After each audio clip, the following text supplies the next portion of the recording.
السلام علیکم ورحمۃ اللہ وبرکاتہ۔ دوستو، آپ سب کے لیے پروگرام تختی سے تخت تک میں آپ کا میزبان زاہد مجید کامل حاضر ہے۔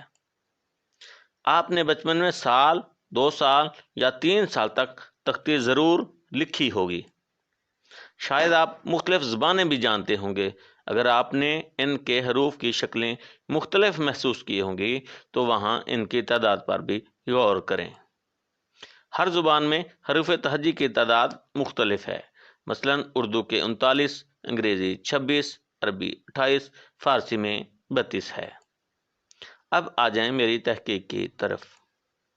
اردو میں حروف کی تعداد 39 کی بجائے 40 کر دی جائے۔